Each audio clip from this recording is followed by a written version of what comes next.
El héroe de esta historia es un maestro del disfraz. Para algunos se ha aparecido en forma de cuña. Para otros parece un cono. Pero sin importar la forma que haya tomado, él siempre ha sido el número 1. Su historia es nuestra historia. Es una historia de lucha, de conocimiento, del origen de los números. Veremos cómo ayudó el 1 a crear las primeras ciudades, a levantar imperios. Cómo inspiró a los grandes pensadores de la historia, y también conoceremos su papel en el funcionamiento del dinero como lo conocemos hoy. Gracias. Finalmente veremos al 1 combinarse con el 0 para dominar nuestro mundo actual, el mundo digital, un mundo de unos y ceros. Estas palabras que hoy estoy diciendo fueron escritas en mi computadora mediante un código de unos y ceros. Hasta mi imagen, que aparece en este televisor digital, es enviada por el aire en forma de una serie de unos y ceros.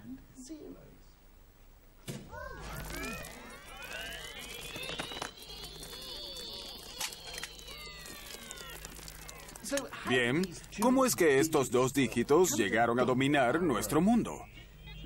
No siempre fue así. De hecho, durante gran parte de la historia humana, el 0 no existió. Es el 1 el que importa. La historia de 1.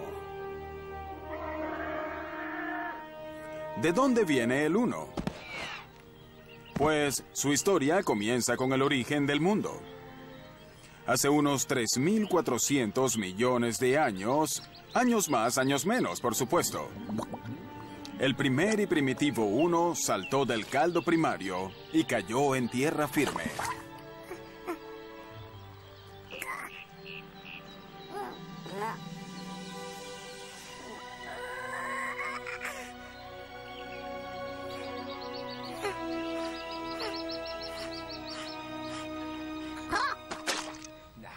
No fue así.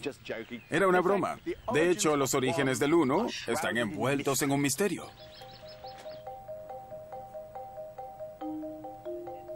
Es un misterio que solo los ancestros más primitivos pueden responder.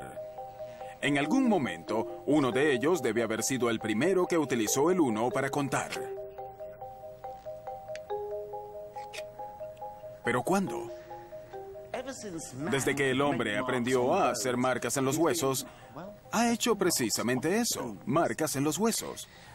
Pero, ¿qué hay del amigo que hizo marcas como estas hace 150.000 años? ¿Es posible que las hubiera hecho para contar? ¿Estas marcas representan una serie de unos? Pues los expertos nos dicen que, luego de evaluar la evidencia científica y arqueológica, no tienen ni idea. De lo que sí están muy seguros es que el 1 es mucho más joven que nosotros. No fue sino hasta hace poco, apenas unos 20.000 años, que apareció la primera evidencia realmente sólida de que el 1 existió y de que alguien lo utilizó para contar. El nacimiento del 1. Claro, no se veía así cuando nació. Entonces, el 1 era solo una marca en un hueso. Este hueso, conocido como el hueso de Ishango, lo encontraron hace poco tiempo en el Congo. Miren esto. ¿Se ven estas marcas?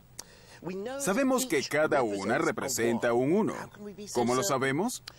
Pues alguien usó esto para contar porque hay 60 marcas en este lado del hueso y 60 marcas de este otro lado. Y atrás están en grupos igualmente numerados. Eso no se puede hacer sin contar. El hueso de Ishango podría ser el momento definitivo de la historia de la humanidad. Según los zoólogos, otros mamíferos pueden contar hasta 3 o 4, pero no más.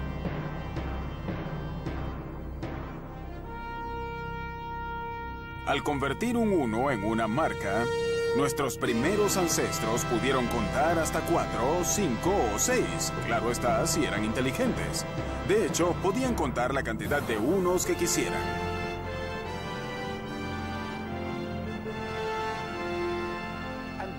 Eso fue lo que nos dio ventaja sobre los leones y los tigres. Desde entonces, el contar no tuvo límites. El 1 se estaba convirtiendo en un hombrecito.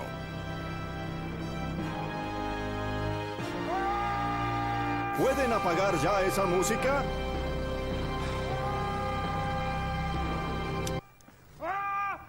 Gracias. Mientras tanto, los seres humanos evolucionaban en su forma de vivir, lo que cambió la historia del 1 para siempre. Dejaron de vivir en cuevas naturales y comenzaron a construir sus propias cuevas, casas.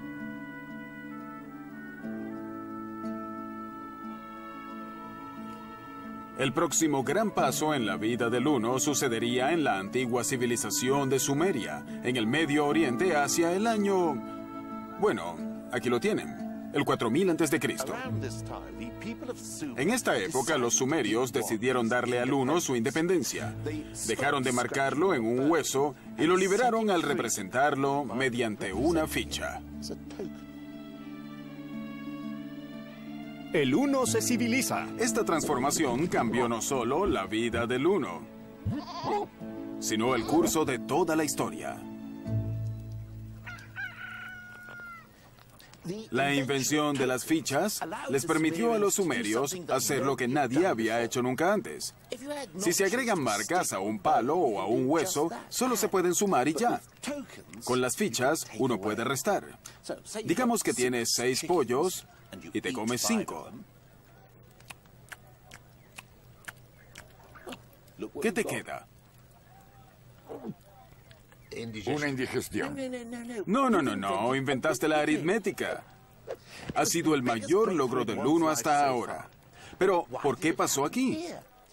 Para saber eso, debemos ir a donde esto no sucedió.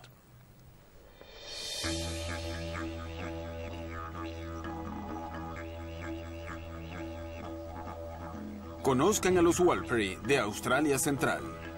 Un pueblo que lleva unos 30.000 años ocupándose de sus asuntos hasta que llegó allí un antropólogo y se dio cuenta de que no utilizaban números.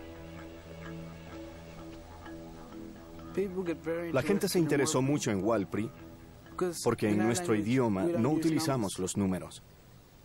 Tenemos una palabra para el 1, pero eso es todo.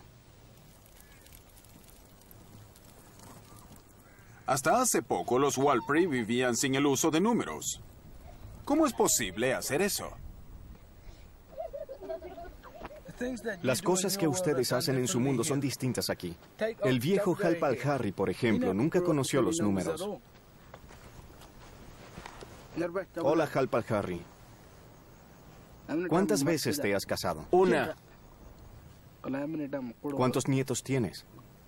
Muchos. Baja. Halpal Harry nombra a sus nietos, pero no dice que son 4. Eso no existe en su vocabulario. Muchos. Las viejas generaciones de los Warlpiri no hablan en términos de la hora exacta del día, sino de la posición del sol. Tampoco hablan de distancias, porque su tierra está dividida no en números, sino en canciones que contienen toda la información que necesitan. Estas canciones atemporales, profundamente arraigadas en su cultura, son motivo de enorme orgullo nacional.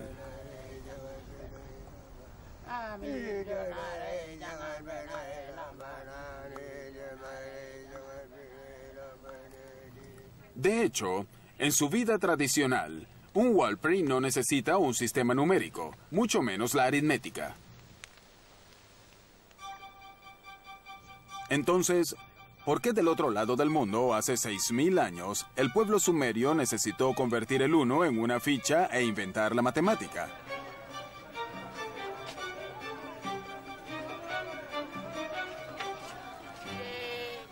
¿En qué se distinguía la vida del Medio Oriente? Es decir, ¿por qué la gente de aquí estaba tan dispuesta hacia las matemáticas? Quizás es porque había muchas personas viviendo en el mismo lugar.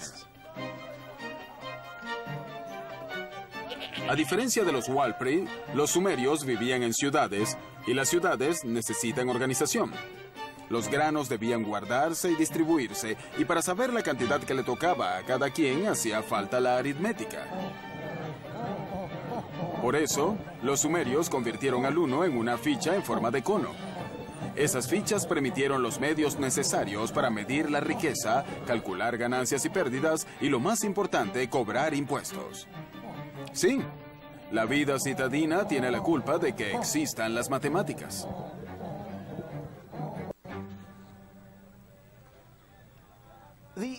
La habilidad para la aritmética no era lo único que los sumerios necesitaban para sus programas cívicos. También necesitaban mantener un registro permanente de sus cálculos. Pero espere, la palabra escrita aún no se ha inventado. Los números parecen ser los primeros escritos del mundo. Sucedía así. Números específicos de conos eran guardados en sobres de arcilla que luego se sellaban. Pero una vez sellados, ¿cómo recordaban cuántos conos había dentro? Tremendo problema. Pero esperen. Podían tomar otro cono y hacer tantas marcas en la arcilla como conos hubiera dentro. Pero en algún momento, alguna mente brillante pensó que no necesitaban los sobres. Es más, ni siquiera los conos se necesitaban. Solo se hacían marcas sobre una tableta de arcillas y ¡bingo! Se hacía un registro de los números. La idea de la escritura había nacido. Los matemáticos sumerios podían mantener registros permanentes de sus cálculos, los cuales podían ser más complejos que nunca. Solo unos pocos eran iniciados en los misterios de los números y se entrenaban desde la niñez. Se convirtió en una poderosa y pudiente élite a la cual incluso hoy seguimos haciendo homenajes. Así es, el gran regalo de los sumerios al mundo, el contador colegiado.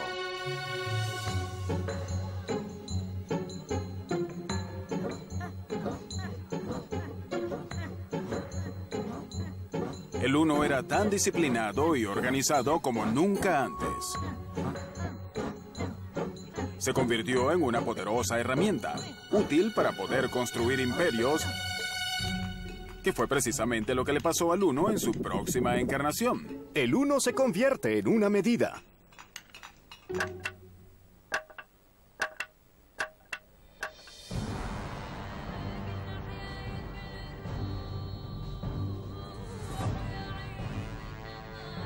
Egipto, año 3000 a.C. En las manos de los sumerios, el uno era parte de un complejo sistema de contabilidad. Los egipcios iban a ampliar el talento del uno aún más. Aparte de caminar lentamente, no sonreír ni pararse en formación, los egipcios adoraban las cosas grandes. Las grandes construcciones, las grandes estatuas, los grandes ejércitos. También lograron dar con algunos números enormes. La forma de anotarlos nos ofrece un fascinante vistazo de la jerarquía de la sociedad egipcia. Primero anotaban los números del pesado trabajo diario. El 1 era una línea plana y sin adornos. El 10 era una cuerda. Y el 100, una cuerda enrollada. Solo eran números del trabajo diario. Pero luego venían los números para los aristócratas, los números para impresionar.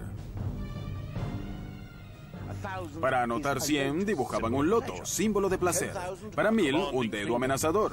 Y luego, los números para el faraón. Un número con el que los sumerios jamás soñaron. 1.000.000. Un número que el faraón necesitaría solo para contar sus prisioneros.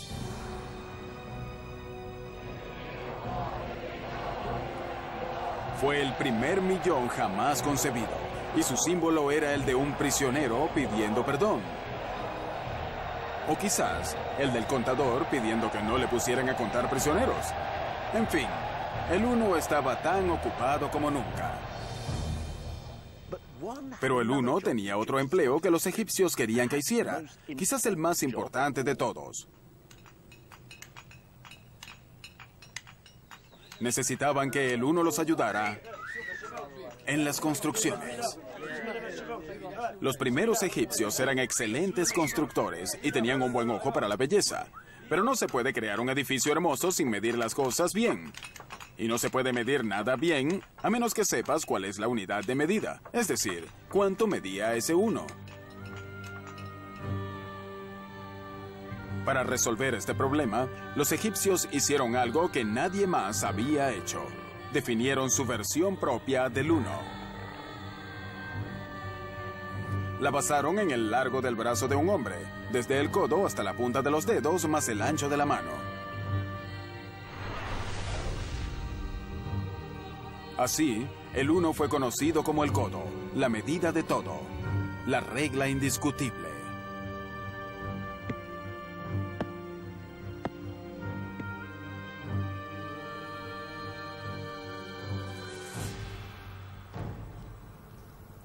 Estos unos oficiales, los codos maestros, eran tan importantes que se guardaban con celo en los templos. Luego, los copiaron y los distribuyeron a lo largo de todo el imperio de forma tan rigurosa que en cualquier proyecto de construcción se supiera cuánto medía el uno. Con esta sencilla unidad de medida, los egipcios pudieron cumplir sus vastos proyectos de construcción con una exactitud asombrosa. Sin la aparición del codo, algunas maravillas del mundo hubieran sido, pues, mucho menos maravillosas. ¿Se supone que hiciera eso? Al transformar al uno de una unidad de cuentas a una unidad de medida, los antiguos egipcios no solo abrieron un mundo nuevo a la sastrería y a las alfombras a la medida, sino que convirtieron al uno en la medida de todas las cosas. Uno ya era la regla. Pero su destino sería más especial. El uno se iba a convertir en la esencia del universo.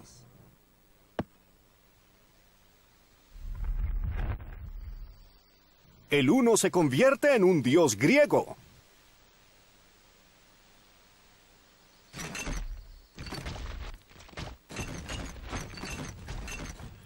Todo empezó hace unos 2500 años en la antigua Grecia, o la Grecia moderna de ese entonces, gracias a un tipo llamado Pitágoras.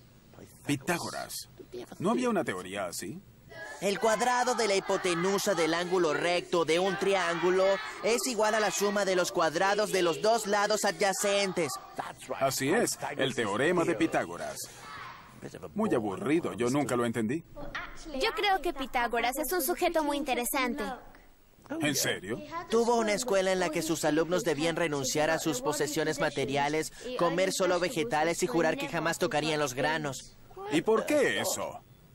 Según Pitágoras, parte del alma escapaba con un pedo. Es increíble lo que se aprende en la escuela hoy día. Grecia, 520 a.C. Es cierto que Pitágoras era un poco, pues, loco, es la única forma de decirlo. Estudió en Egipto, en el Medio Oriente, y a su regreso a casa organizó la Escuela Vegetariana de Matemáticas, donde se dedicó a explorar las maravillas y los misterios que esconden los números. Pitágoras fue el primero en dar con la idea de números pares e impares, y hasta les asignó un sexo. El 1 era un hombre, el 2 era mujer y demás. También le fascinaban los números enteros, los grupos de unos. Se dio cuenta de que ciertos números enteros hacían formas agradables. El 3 forma un triángulo, el 4 un cuadrado. 1 más 2 más 3 más 4 da 10, lo que forma un triángulo mágico. Pitágoras también sabía que el 1 podía ayudar a explicar una de las dudas filosóficas esenciales de la época. Los filósofos griegos se empeñaron en buscar eso que es la esencia de todas las cosas. Algunos filósofos decían que todo está hecho de fuego. Otros decían que era de aire, otros de agua. Según Pitágoras, todo estaba hecho de números, incluyendo la música. Para conocer lo que Pitágoras quiso decir, me vine al Walter Perry Garden Center en Oxfordshire. Muchas gracias. Todo lo que necesito ahora es un matemático. Yo soy matemático. Vaya, qué suerte. Pero si quieres aprender de Pitágoras, música y matemáticas, necesitaremos macetas de distintos tamaños. Aquí está. Pitágoras quiso entender por qué sonaban tan hermosas y armoniosas ciertas combinaciones de notas. Si tocamos una maceta, obtenemos una nota, la. Si la combino con la nota de esta maceta, es una mala combinación. A ver cómo suenan juntas. Sí, eso no se oye bien. Pero si toco esta maceta, es una hermosa combinación.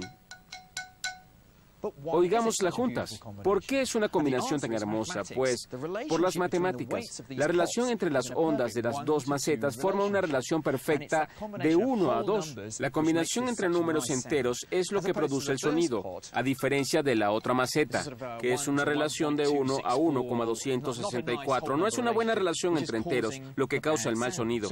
Entonces Pitágoras dice que las armonías vienen de combinaciones de números enteros, números que son grupos de unos. Pitágoras se dio cuenta de que los números enteros son la razón de los sonidos hermosos. Se emocionó al punto de deducir que la matemática era la base de todo, lo que podía explicar las armonías musicales, el cosmos. De ahí es que viene la frase, la música de las esferas. ¿Comenzamos?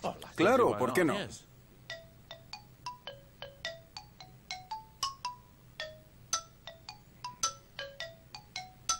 Si la belleza de la música descansaba en los números enteros, según Pitágoras, todo lo demás también.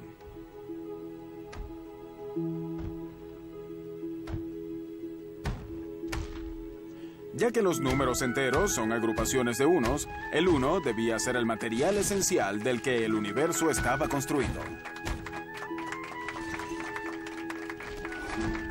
Nunca fue más admirado el uno. Sin embargo, el sistema de creencias de Pitágoras iba a fracasar. Irónicamente, el triángulo que lo hizo tan famoso sería la prueba de su error.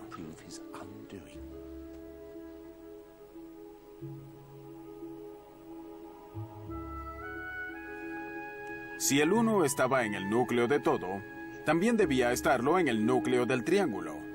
Incluso el triángulo de ángulo recto, de dos lados iguales. El problema es que no es así. Pitágoras siguió tratando de hacer de cada lado un número exacto de unidades, pero le era imposible.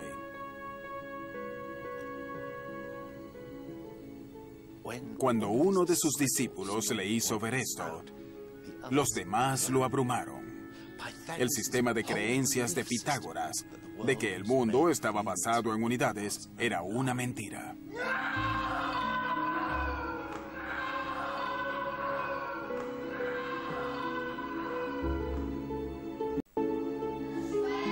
El cuadrado de la hipotenusa del ángulo recto de un triángulo es igual a la suma de los cuadrados de los dos lados adyacentes. Desmentido por su figura geométrica preferida.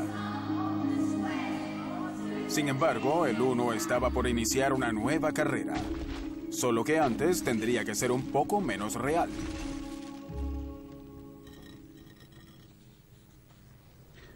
Como los que le precedieron, Pitágoras no podía concebir los números a menos que representaran cosas reales. Un 1 no era un 1 a menos que representara una silla, un paso, un presentador de televisión. Pero los matemáticos que siguieron a Pitágoras se liberaron de esta limitante. Sí, Arquímedes es famoso hoy por ser el primer inventor. Además, fue el más grande matemático del mundo moderno.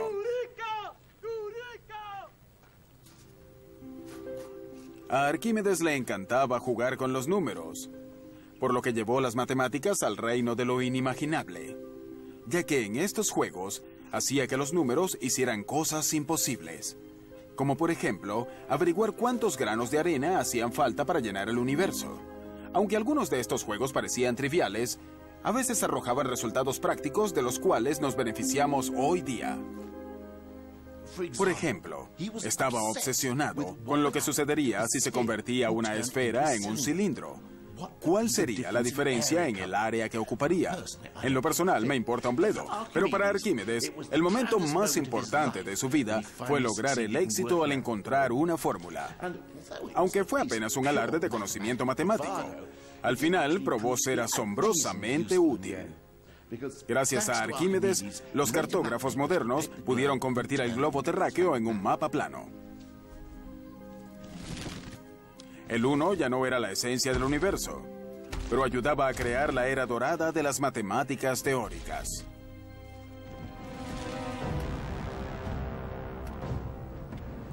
Pero una nueva fuerza se desarrollaba en el mundo, y el 1 iba a ser dominado por gente que tenía obsesiones muy distintas.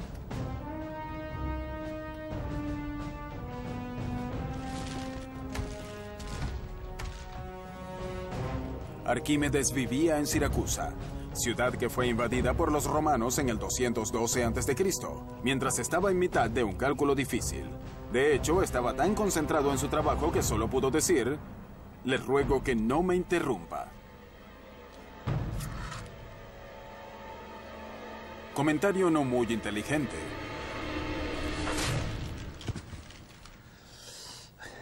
Fue el fin de la matemática teórica en el mundo clásico. A los romanos no les interesaban las abstracciones etéreas como el cálculo del peso de todas las cabras que jamás han existido. A ellos les interesaba el poder.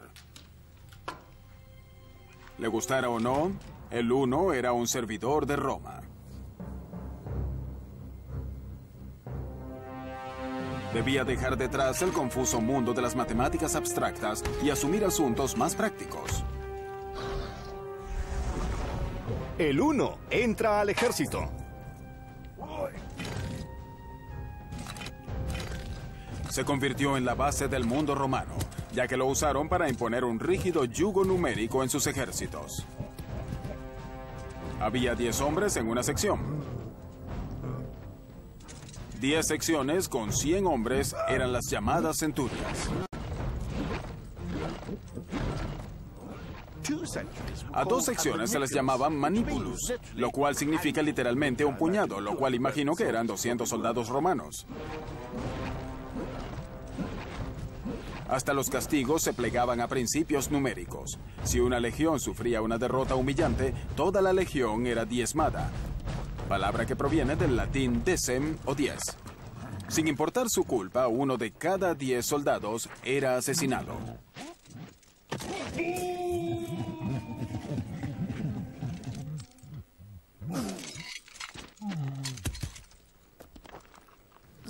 El gran objetivo del mundo romano era avanzar en sus intereses, y la matemática teórica no era de su interés. Eso no me sorprende.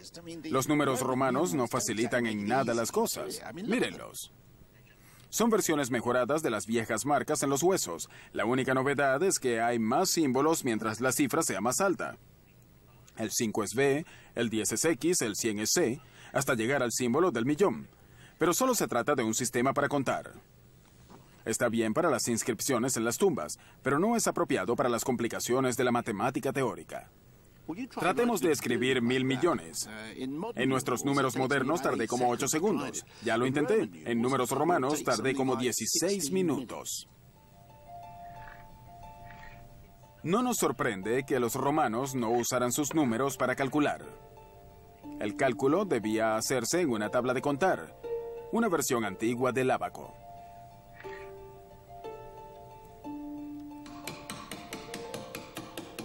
Los números solo se usaban para registrar los resultados finales. Quizás no sea coincidencia que hoy, a diferencia de los griegos, hoy no recordemos a un solo matemático romano.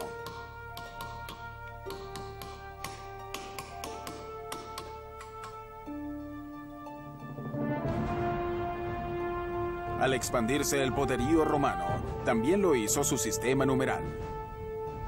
En los próximos 500 años, toda Europa, desde España hasta Turquía, caería bajo control romano. Incluso luego de caer su imperio, su sistema numeral sobrevivió.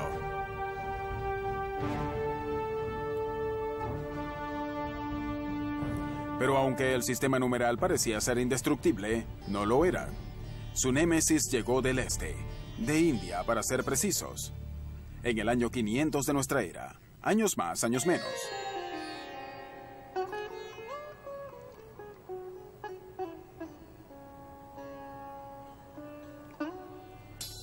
El 1 tenía un primo hindú que vivió por algún tiempo envuelto en una atmósfera bastante exótica.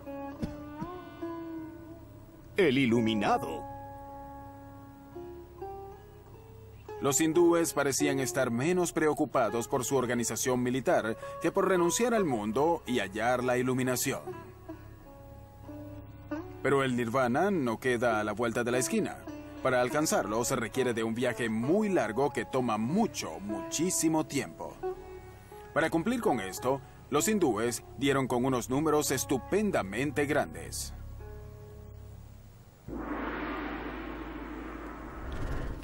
Por ejemplo, está el Raju. Un Raju es la distancia que recorrería Dios en 6 meses. Si viajara 1.000.000 de kilómetros, cada vez que pestañeara. También está el palya. Un palya es el tiempo que tarda en apilar un cubo de lana de 10 kilómetros de alto si ponemos un hilo por cada siglo. Este lo puse hace poco. Pues estos eran los números que lo harían sentir a uno muy pequeño de no tener una pequeña ayuda de los amigos.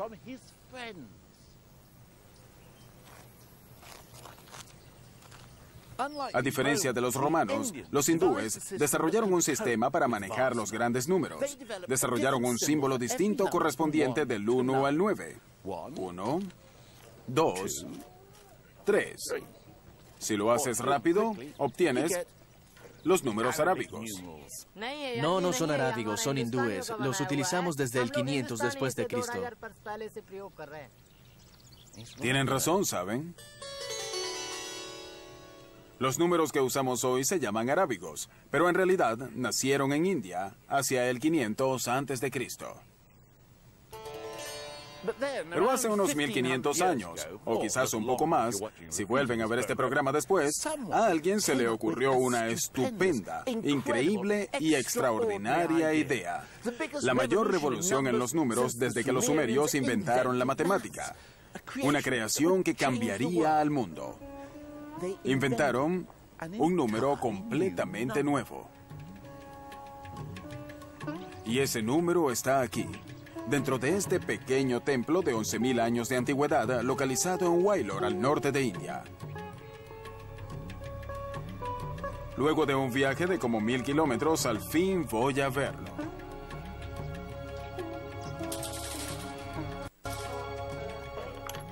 Nick, está cerrado.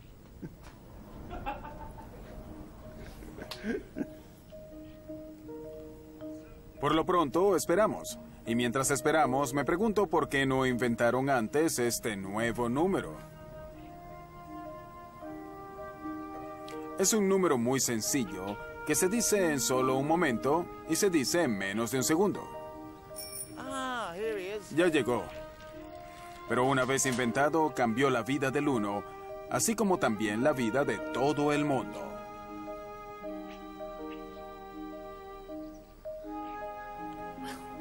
Pues aquí estamos, el primer ejemplo indiscutible del gran invento hindú. El nuevo número, el santo grial de los números. El 0. Por primera vez en la historia humana, habían convertido la nada en un número. La inscripción habla de un jardín que fue plantado para suministrar flores para el templo. Para asegurar que hubiera suficientes flores, el jardín debía medir 187 por 270 astas, unas 8 hectáreas. Bien, mientras los romanos usaban los números para registrar sus conquistas y contar cadáveres, esta gente los usaba para asegurarse de que tuvieran suficientes flores. Muchos se preguntarán por qué tanto alboroto. Es decir, ¿cuál es la maravilla de inventar un símbolo que no significa nada? Es decir, si alguien me preguntara qué tengo en la mano, solo le diría que no tengo nada en la mano. No necesito un 0 para responder eso. Pues un 0 por sí solo no significaría nada, evidentemente. Pero si combinamos el 0 con el 1, suceden cosas mágicas.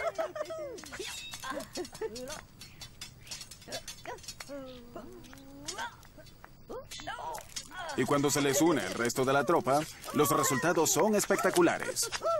Con solo 10 dígitos, los hindúes podían dar con números infinitamente grandes. e infinitamente pequeños también. Los romanos no podían hacer eso.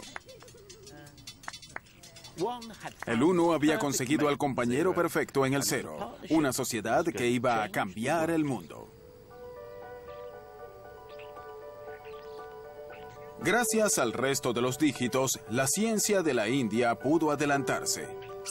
Por ejemplo, los astrónomos de la India adelantaban por siglos a sus colegas del mundo cristiano.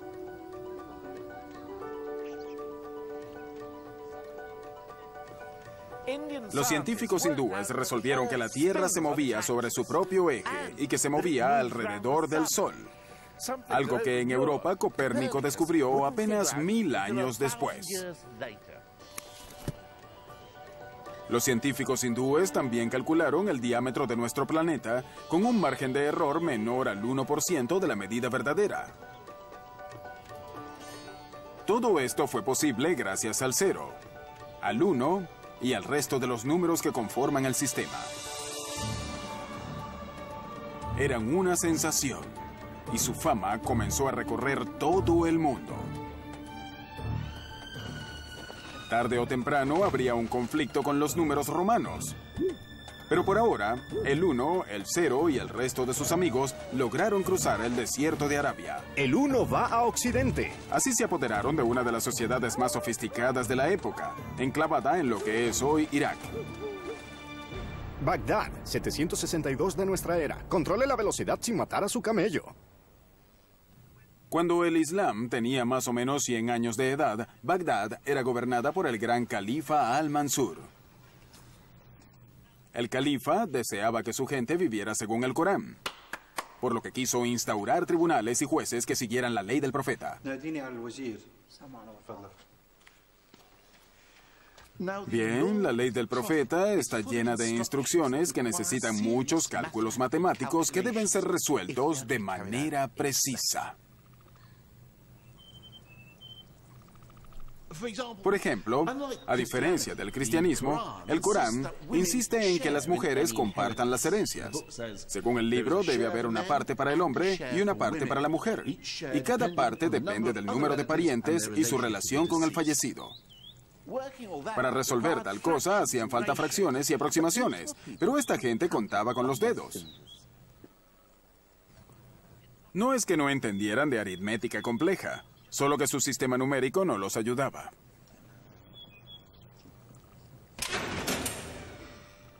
Pero un día llegó a una de las cortes un embajador de la India, quien debía obsequiarle algún tipo de regalo al gran califa. Pero como Al-Mansur era un hombre inmensamente rico, era difícil saber qué regalarle. Es decir, una camiseta que dijera India, te quiero, no iba a bastar. Sin embargo, el embajador se puso a pensar durante largo tiempo al respecto y decidió ofrecerle al califa uno de los más grandes regalos que se le pudieran imaginar: el regalo de los números.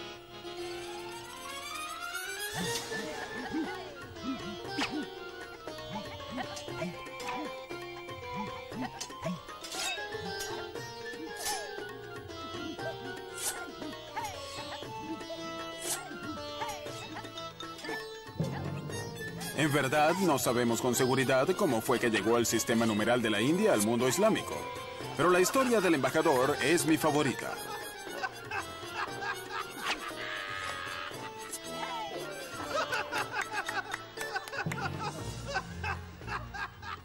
Lo que sí sabemos es que los sabios musulmanes quedaron maravillados por el 0, el 1 y el resto del equipo.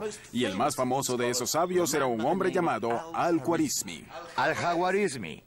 Al-Khwarizmi. ¿Khwarizmi? Al-Khwarizmi. Al-Khwarizmi. Así es.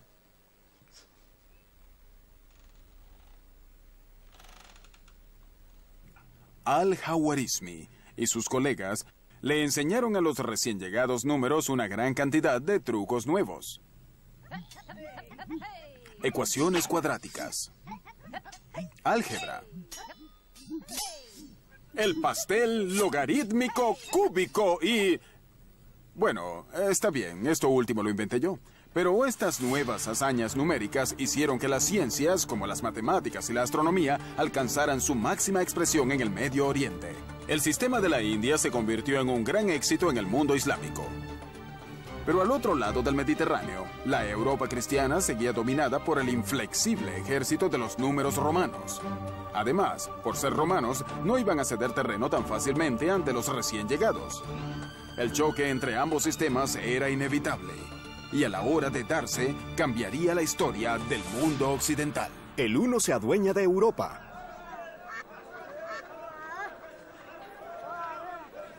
El principio del fin de los números romanos comenzó en las costas de África del Norte.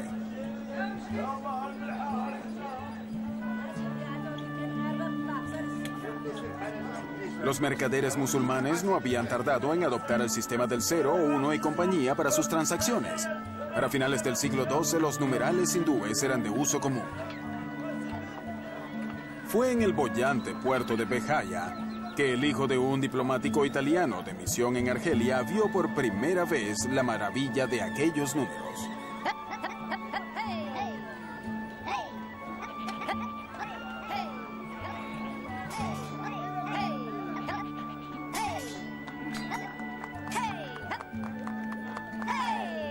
Cuando conocí el arte de los 9 símbolos de la India, me sentí complacido más que nada por el hecho de conocer su arte. Así logré entenderlo.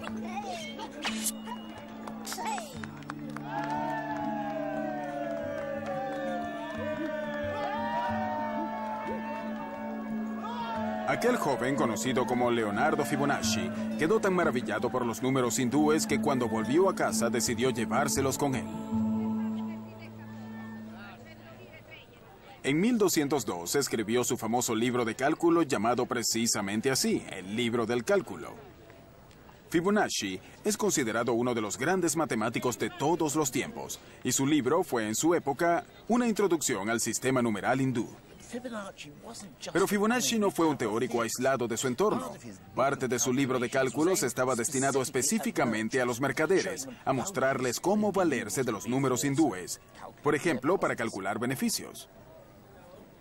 No era exactamente una teoría avanzada, pero en una época en la que el capitalismo comenzaba a darse a conocer en Europa, el libro de Fibonacci era de lectura obligada.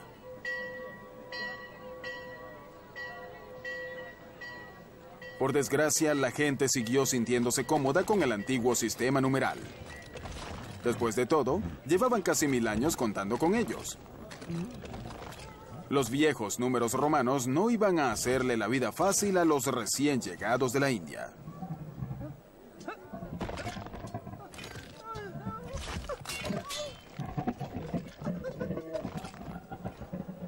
Tampoco era una cuestión de tradición. El mercader promedio tenía buenas razones para quedarse con el viejo sistema. Por ejemplo, muchas ciudades italianas tenían su propia moneda en el medioevo. Cada vez que tuviera que ir a una ciudad nueva o a un nuevo plató con distintos extras y con distinta ropa, tendría que visitar al cambiador de dinero o a la banca, como se le llamaba. Una banca era una mesa para contar, provista de un ábaco con números y no con cuentas. Los que manejaban estas bancas o banqueros debían jurar que no iban a engañar a sus clientes.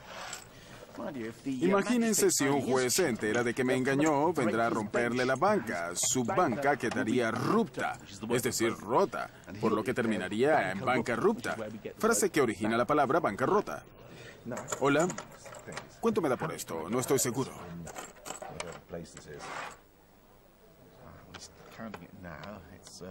Está contando y se asegura de usar numerales que los dos conozcamos. Números romanos, por supuesto. Además está usando su ábaco. Al menos veo lo que está haciendo. ¿Tanto me queda? Bueno, muy bien, muchas gracias. Un placer negociar con usted. Pero si voy con uno de esos sujetos astutos que usan los nuevos y confusos números de la India. Hola, ¿cuánto me da por esto?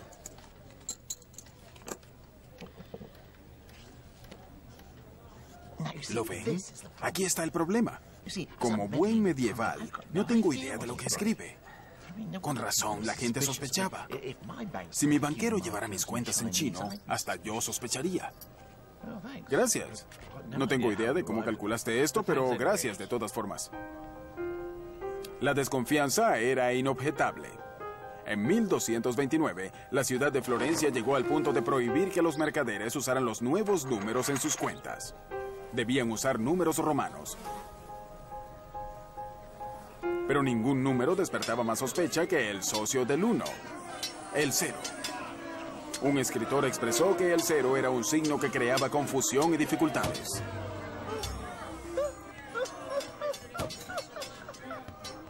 Al 0 se le llamaba cifra y se le trató con tal nivel de sospecha que esa palabra devino en la denominación de código secreto o cifrado.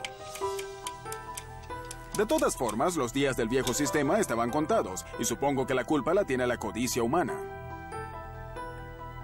Los tradicionalistas que se aferraban al ábaco y a los números romanos nunca debieron calcular los intereses sobre los préstamos, porque para la Iglesia Católica era pecado cobrar intereses por un préstamo, el pecado de la usura. Con la Reforma Protestante, las iglesias suavizaron su posición ante los negocios. La resistencia cristiana al capitalismo de repente desapareció. Bien, en este nuevo ambiente de préstamos de dinero y cobro de intereses, ¿qué era más conveniente? ¿Los números de la India o el ábaco? Vamos a averiguar. A mi derecha, un matemático de primera clase. A mi izquierda, una experta en ábacos de primera clase. Supongan que le presto $10 a alguien al 0,50% mensual. ¿Cuánto me deberá a final de año? Bien, en sus marcas, listos, ¡fuera! Kimi es experta en ábacos desde que tenía 15 años. Está utilizando un modelo muy moderno, pero tal como se hacía en el siglo XVI, lo que hace es redondear las cifras mientras hace el cálculo. Espero que pueda llegar en primer lugar. Marcus se vale de lápiz y papel, por lo que logra desarrollar un increíble cálculo de 12 decimales. Vive al norte de Londres con su hermosa esposa Shani y sus 3 encantadores hijos. No es muy grande, pero es muy listo. Kimi tiene la respuesta. Kimi, ¿cuánto te dio? $10.60. $10.60. El interés compuesto luego de un año es de $10.60. El ábaco dio con la respuesta antes que el matemático. No quiero poner en entredicho a nadie, pero la respuesta es errada. A mí me dio $10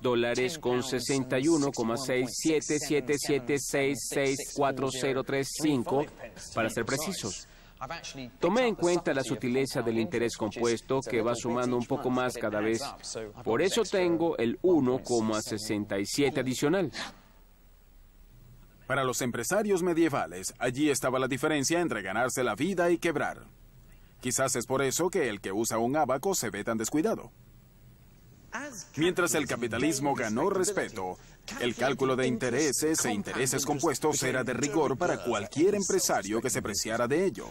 Por hacer eso, inclusive con un ábaco, el viejo sistema romano no podía con el sistema numeral de la India.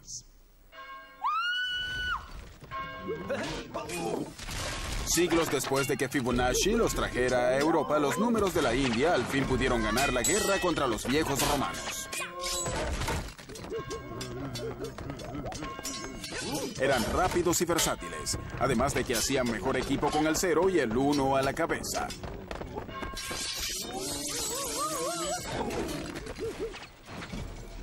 Al final, los números romanos cayeron con un soplido.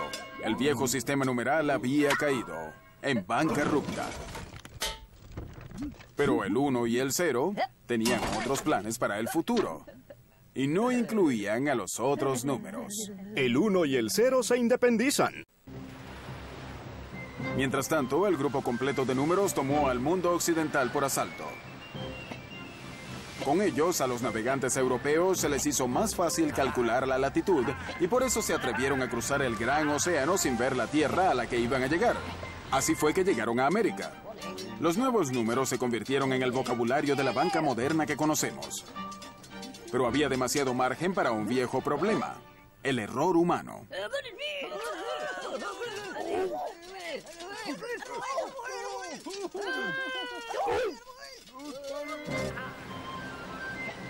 Cristóbal Colón creyó haber llegado a Japón cuando en verdad llegó a las Indias Occidentales, al otro lado del mundo. Había cometido un error, como todos los humanos, cosa que un hombre se decidió a remediar. Todo sucedió en el 1600. No sé para qué me molesto.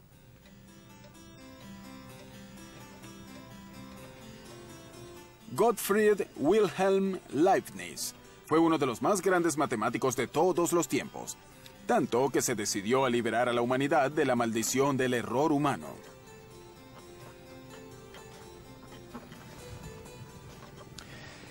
Al tratar de hacer esto, Leibniz inventó algo que aún afecta a nuestra vida cotidiana. Es más, es un invento que le daría a nuestro amigo, el Uno, la oportunidad de dominar el mundo. Leibniz estaba convencido de que podía erradicar el error humano con una máquina calculadora mecánica. Es más, la construyó, y en ella usó todos los números, del 0 al 9. Fue allí cuando tuvo una mejor idea, una idea inspirada por su filosofía. Si bien es cierto que los espacios vacíos y los bosques abismales le pertenecen al cero,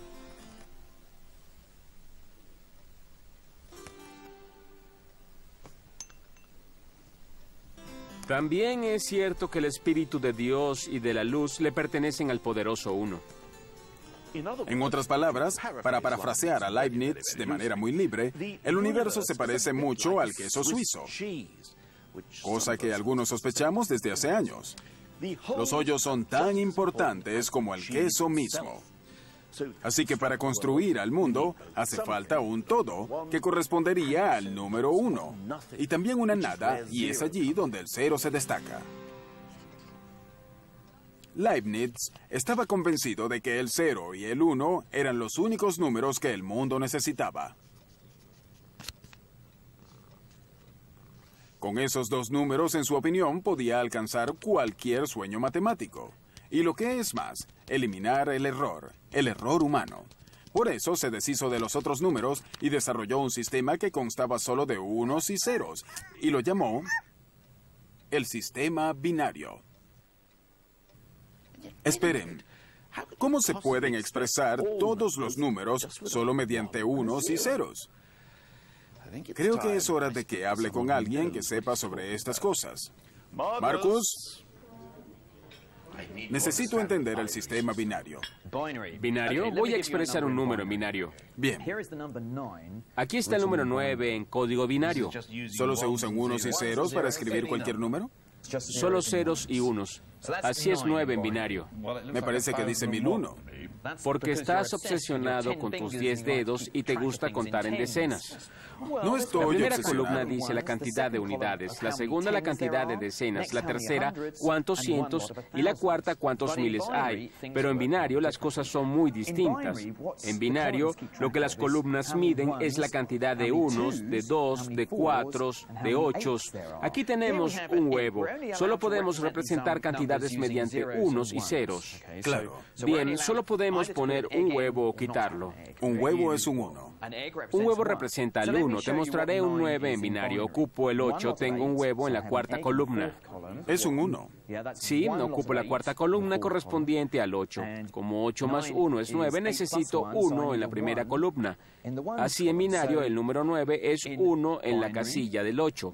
Nada en la del 4, nada en la del 2 y 1 en la del 1. Increíble. ¿Pero qué hay de los demás números? Pues, después de 3 cortas horas de lección, comencé a entender que era totalmente posible representar cualquier número valiéndose solo de los unos y los ceros. Es más, también quedé convencido de que no hace falta hacer esto con huevos.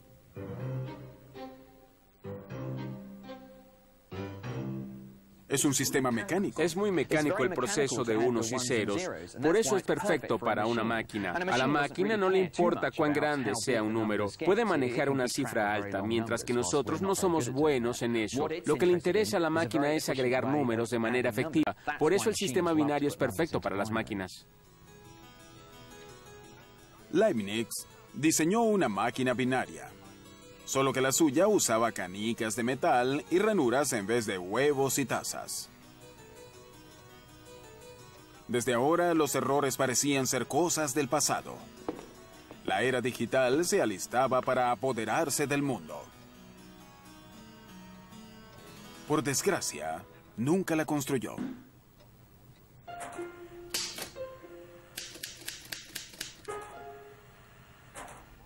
El 1 y el 0 tendrían que esperar 265 años más para hacerse notar una vez más. Norte de Inglaterra, 1944. Conozcan a Colossus, la primera computadora binaria del mundo. El sueño de Leibniz convertido en realidad. Pero en vez de constar de canicas y ranuras, Colossus es electrónica. En ella, el 1 y el 0, el todo y la nada, viven al fin en su elemento en forma de corriente electrónica, encendida y apagada. Colossus fue creada durante la Segunda Guerra Mundial e instalada en la sede de la inteligencia británica en Bletchley Park. Consta de 12.000 perillas, kilómetros de cables y cientos de componentes mecánicos. Pero al igual que las computadoras avanzadas de hoy, el corazón de esta máquina es el 1 y el 0. En su forma electrónica binaria, el 1 y el 0 realizan millones de cálculos rápidos, tanto como para descifrar códigos enemigos antes de que los alemanes pudieran sacarle punta a sus lápices. Gracias a Colossus, los aliados conocían el contenido de los mensajes alemanes antes que el propio Hitler. Quizás esta extraordinaria máquina ayudó a cortar la guerra en un par de años. Pero la tecnología que se inició aquí en Bletchley cambió nuestro mundo para siempre. ¿Recuerdan la razón para usar y entender los números? ¿Para hacer cálculos astrológicos? ¿Para medir y construir? ¿O solo para dividir la división de la propiedad privada? Las computadoras lo hacen. La resolución de porcentajes, el cambio de moneda, los intereses compuestos, todos estos cálculos preocuparon y a veces superaron las grandes mentes de la antigüedad. Todo eso lo hacen las computadoras. De resto, podemos ser ignorantes felices, sin saber siquiera si la respuesta es correcta o no. Esto tiene que ser algo bueno, ¿no?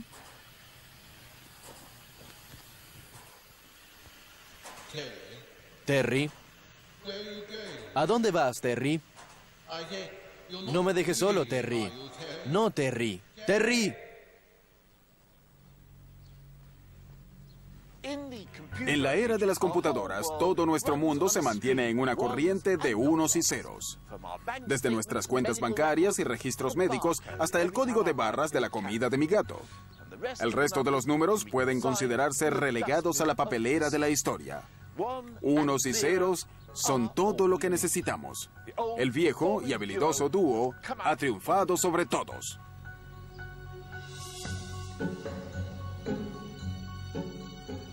Ojalá que podamos controlar a esos chicos.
Creo que estuvimos bien. Estuvimos muy bien, ¿no creen? Yo prefiero trabajar con Michael Palin.